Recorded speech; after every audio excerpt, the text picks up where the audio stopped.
we've spoken of vibrato as a means of conveying expression using the pitch hand.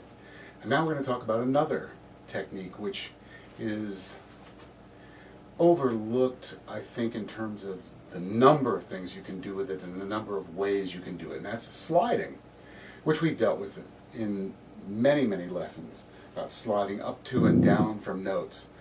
But in terms of what it can mean for you for expression, it's amazing the types of things that it can convey.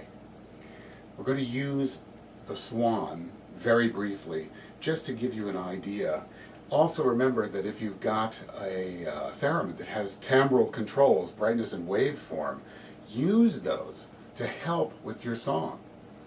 But in terms of the Swan, which all theremin players secretly do in their basements late at night because we all want to play it, we can think of I always think of the melody of the Swan, that melody line, as just the Swan gliding along with currents. Sometimes the currents are just a little bit faster than others in the water, and other times they're almost at a standstill. And a slide can be used to convey some of that emotional aspect and the grace of the Swan. Many times I may choose to play it without a slide. I also choose to play it in something closer to the cello register as opposed to way up here. I like to play it in the cello register. It was originally, I believe, written for double bass by Saint-Saëns, so I like to play it in the lower register. And once again, I can play the notes,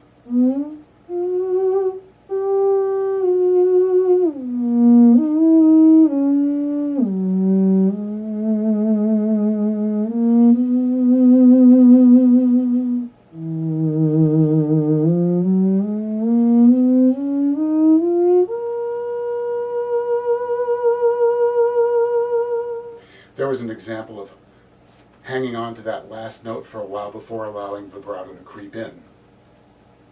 But the slide can be amazingly versatile in combination with vibrato.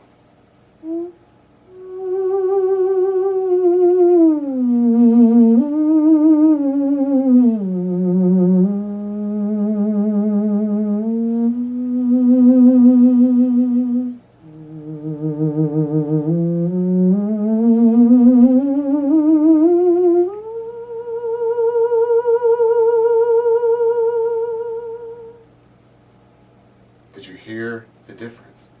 Now in my head I'm picturing this Swan just gliding, and then all of a sudden the water just picks up a little speed during that ascending.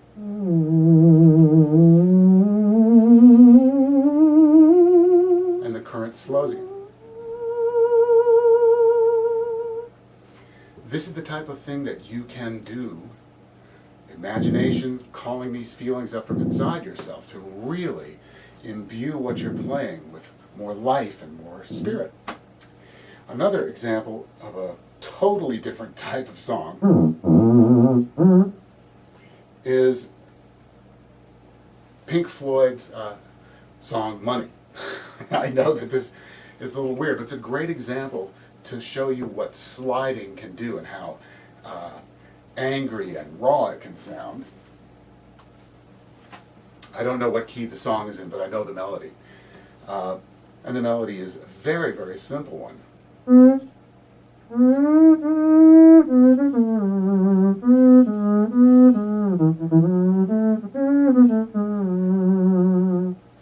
It's in 7/4 time, which is really bizarre. But that notwithstanding, listen to what you can do with the feeling there. Remember the lyrics and how it's all about greed. We all care about it. Money means everything. Don't give me the goody good stuff. Money. So, money. Money. And what you can do with a slide in these types of instances is really pretty fascinating.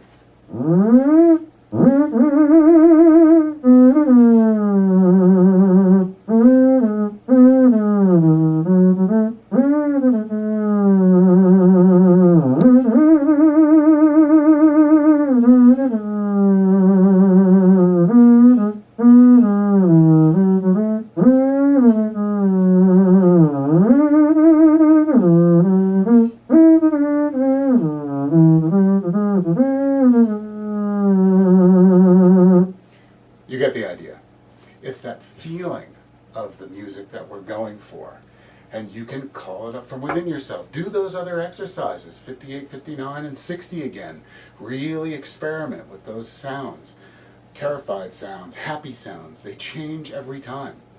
And there's another aspect to it, and you can start thinking about moving in the same way that the emotional quality of the song is taking you.